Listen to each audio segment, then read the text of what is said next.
Hello, my friend. You're listening to the Sort Yourself Out podcast. This week, we're discussing the main thing that is blocking you from manifesting your desires. So stay tuned. I'm your host, Janine Hunt, natural health therapist for over 30 years, hypnotherapist, lifelong student, and spiritual seeker. I like to seek out the most effective practices and techniques that provide the greatest bang for my buck and the fastest route to freedom from whatever is holding us back. I can't wait to share with you these powerful techniques so that you too can sort yourself out, know deeper meaning in your life, and best of all, a sense of inner peace. So let's get started. Well, hello there, and thank you so much for joining me today. This is an important episode because so many of us are committed to doing the inner work to create the things we want in our lives. We're meditating, we're visualizing, we're doing affirmations. So often we're putting in the effort, but we're still not getting the results that we want. It could be that we are missing an important part of the process, and that without it, we're going to keep on getting wishy-washy or unsatisfactory or underwhelming results. Now, the issue here is that on some level, we have resistance to what we are trying to achieve. And this resistance, unless dealt with, will sabotage all of our efforts. But fret ye not, because I am going to show you a way to circumvent the resistance so it's not even an issue. You've heard that phrase, right? That what you resist persists.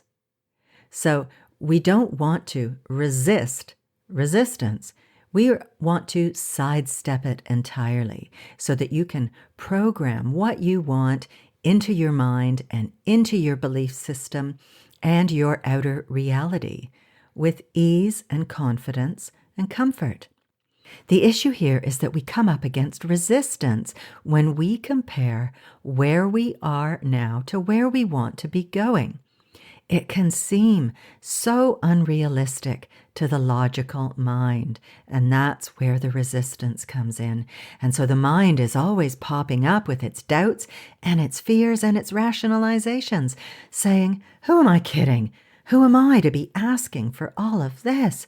This is insane. It's too big. I can't do this. I don't have what it takes. I tried before and it didn't work out. Blah, blah, blah." So what we need to do is bypass this voice, this resistance altogether. So how do we do this? We do this by getting ourselves into an alpha state before we begin our programming session. So in an alpha state, your brain waves slow down, meaning your mind is relaxed and receptive. If you practice visualization, for example, in your normal, alert, waking, beta brainwave state, you'll come up against all that doubt and resistance. This is why in hypnotherapy, we always guide the client into a low alpha or a high theta state so that we can bypass the critical factor of the reasoning, concrete, shit-talking mind and go deeper to speak to the subconscious mind where many of our ingrained fears and hang-ups reside. Now, it's really easy to get yourself into an alpha state, and it doesn't feel radically different. You'll know this state. It's the same relaxed and free feeling you have when you're daydreaming or just after you've woken up in the morning and you're still feeling a little sleepy. So what you need to do is to allow yourself a couple of minutes to get relaxed before you begin your visualization or your programming session. So sit or lie down comfortably and take a few deep breaths. You might focus on relaxing your body from head to toe, or you can repeat I am calm, I am peaceful, I am relaxed a few times as you relax your breathing. And you can allow yourself to sink more deeply and more comfortably into your chair.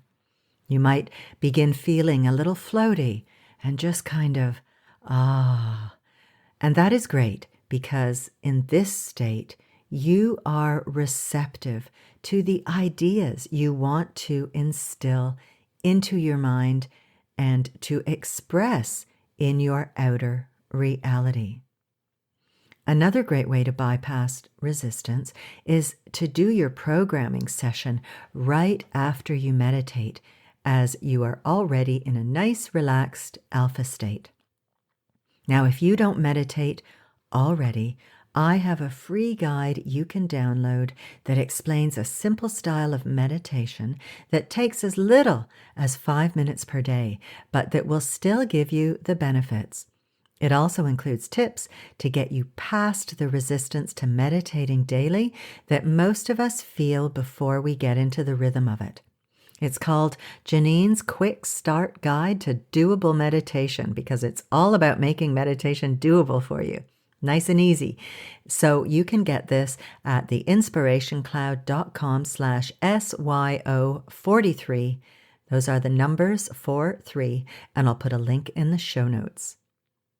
Okay, my friend, short and sweet today. I'm going to wrap this up, and I really want you to be sure to put this method into practice because it's a shame to go to all the effort to do all of that programming and visualization and such, and to not give yourself the best opportunity to get the results you want. So, get into alpha before you begin.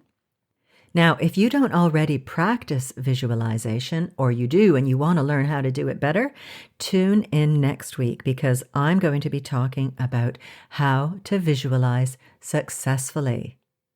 Now, if you're interested in learning more deeply about all of these fascinating topics and practice to take you further on your spiritual path and to amplify your well-being and your positive impact in the world, why don't you sign up to the waitlist for my upcoming Inner Circle membership?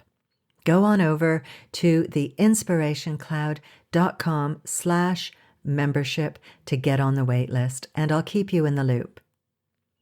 All right, that's all for today. Thank you so much for spending your time with me. I really appreciate it. Take care, and I'll see you next week. Bye for now. Thanks so much for listening to the podcast. I really hope you found it helpful and full of uplifting ideas that you can put into practice in your life. And if you have, chances are your friends and family will too. So please share it with them on social media. You'll be helping them to sort themselves out, because I bet you think they need it, right? But seriously, you'll also be doing me a huge favor, and I will be eternally grateful for your generosity. It would also be lovely if you would leave me a review on iTunes, preferably a nice one, please. And don't forget to subscribe to the podcast while you're there. If you have any questions or would like me to address a certain topic, I'd love to hear from you. You can email me at info@theinspirationcloud.com. Have a good one, folks. Thanks again, and I'll see you next week.